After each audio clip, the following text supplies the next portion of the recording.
do you have?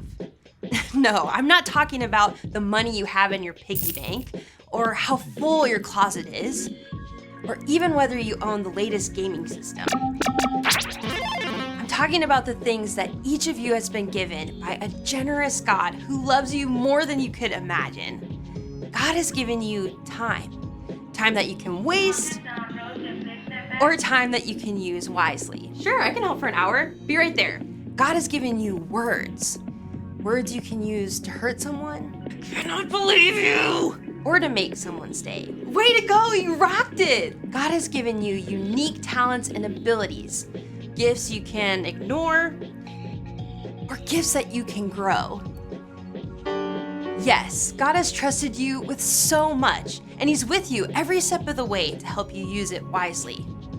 When you show that you truly can be trusted with what is expected of you, others can see God at work in you. And that's why responsibility is an amazing way to worship God with your life. Because worship is about more than just singing loud. It's all about living loud.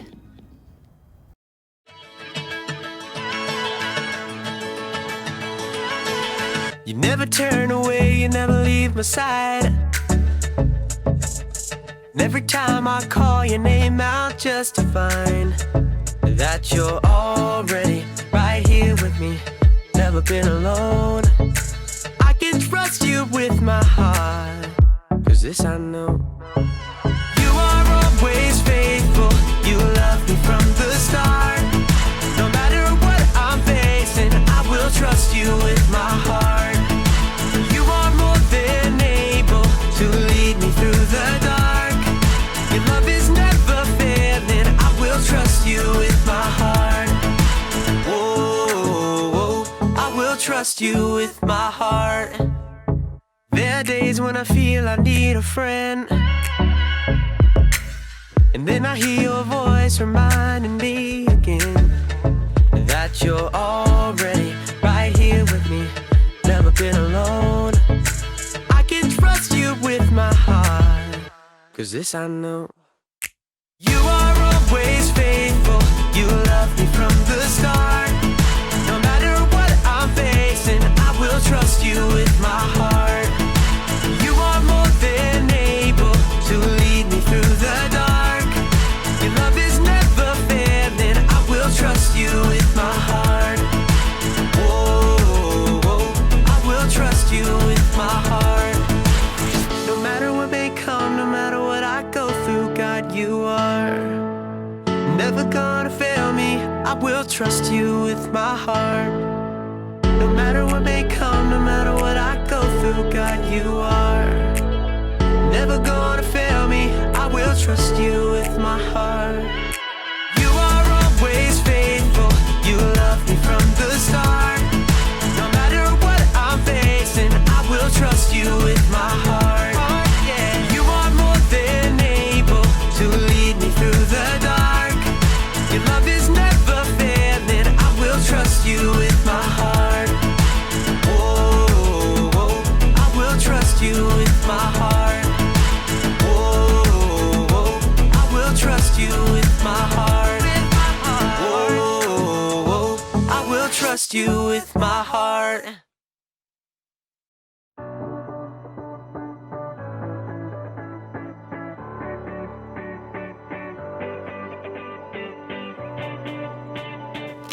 Hey everybody, my name's Erica, and if you're like me, you love playing games! I love sitting around a table with my friends and family playing card games, board games, or any kind of game. I just got a new game in the mail today.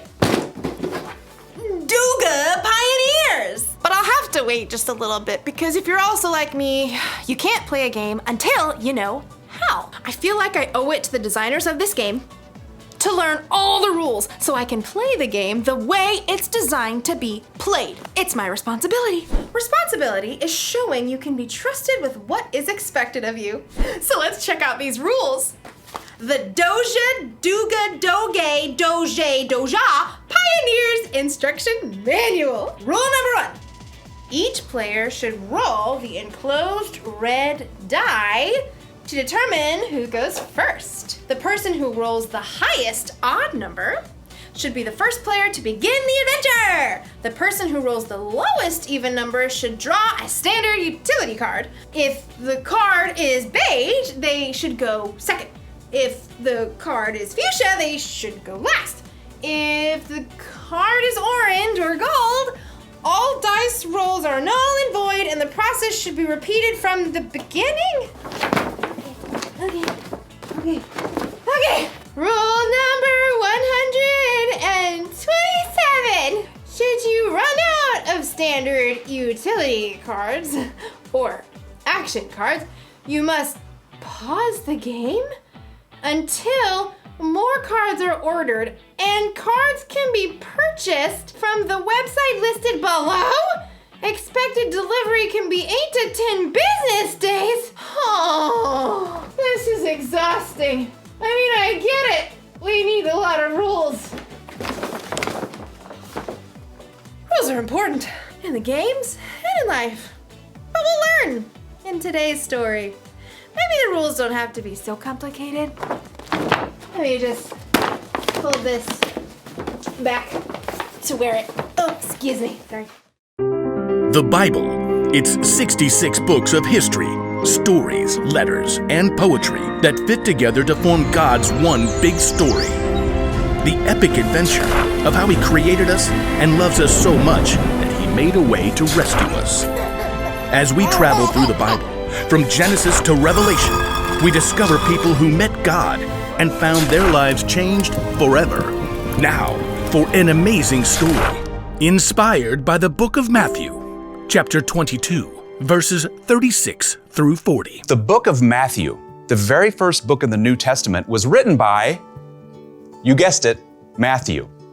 Now, even though he was a tax collector and disliked by others, he became one of Jesus' followers. And years later, he wrote an eyewitness account of the things that Jesus said and did. For example, he tells us of the day that the religious leaders tried to trap Jesus with a trick question.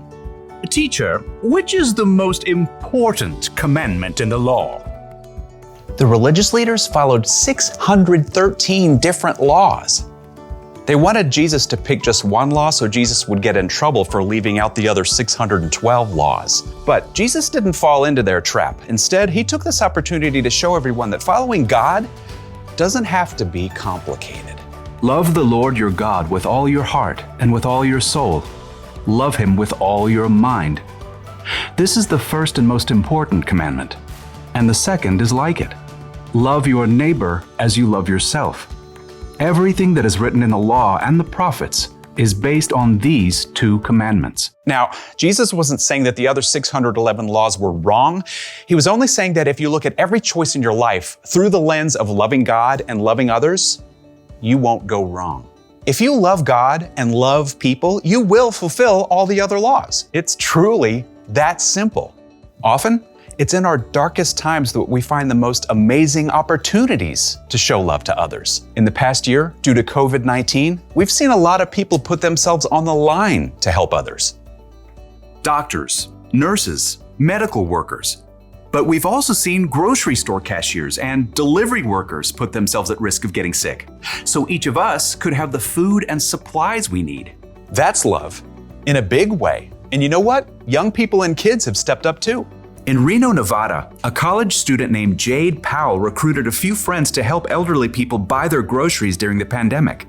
Within a few days, the idea took off. More and more volunteers jumped in to help shop and drop off groceries on the doorstep of older individuals.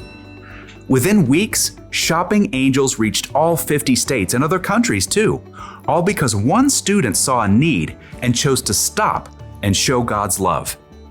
Sometimes showing love to others only takes a few minutes. In Columbus, Ohio, Taryn, who is 9, and Calliope, who's 6, knew their elderly neighbor loved classical music. Because she was in isolation and couldn't go out, they took a concert to her front porch. For 30 minutes, they played a private cello concert just to brighten her day. It was a simple and amazing way to show love to others. Let's look at one more story. In Portland, Oregon, a high school junior named Julia Lynn quickly realized that with school closed, some kids and families would not be able to get enough to eat. She put out the word online in her community, requesting food donations. Within days, she received over 400 responses. Julia picked up each donation herself, and with the help of the school student government, she set up distribution centers where families in need could pick up the food. In helping provide food to hungry people, Julia was clearly showing God's love in action. God loves us so deeply. He's done so much for us, it's our responsibility to take that same love and show it to others. As Paul reminds us in the book of 1 Timothy, Don't let anyone look down on you because you are young. Set an example for the believers in what you say and in how you live. Also, set an example in how you love in what you believe. don't wait for somebody else to go first. Now is your time. Now is your chance to love God by loving others.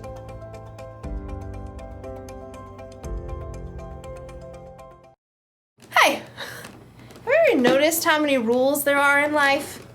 Look both ways before crossing the street. Hey, you! Look both ways before crossing the street! No talking in class. No talking in class, children. No talk. You can't say something nice? Don't say anything at all. If you can't say anything nice, don't say anything at all. When you read the Bible, you'll see even more. There are hundreds of rules and commandments from God in here. And learning all of them would be really complicated, even if you studied them your whole life. But here's the good news. It doesn't have to be so complicated. Jesus said that all God's commandments, all of his rules, are based on just two. Rule number 1. Love the Lord your God with all your heart and with all your soul. Love him with all your mind. And the second is like it. Love your neighbor as you love yourself. Love God, love others. It's so simple. When you follow that rule, all the other rules are taken care of. After all, you're not always gonna have the rule book with you. So when you're in a situation where you're not sure what the rules are, just ask yourself, how can I love God through this? Or, am I loving other people? That should help keep you in the game. So here's the one thing to remember today. This is the most important rule for life. Love God, love others.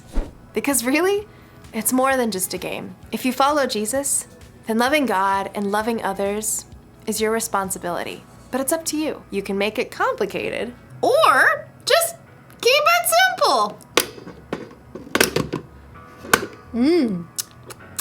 Yummy. Eatsy, eatsy, eatsy.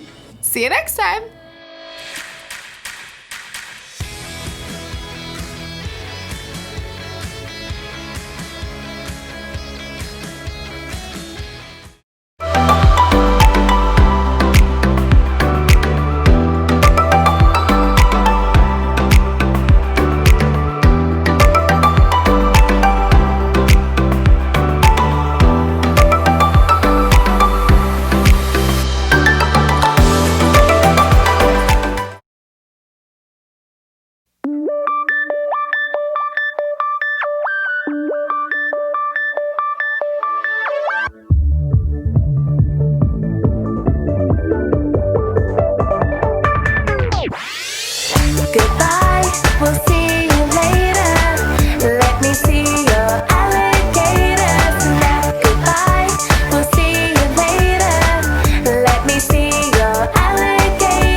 snap.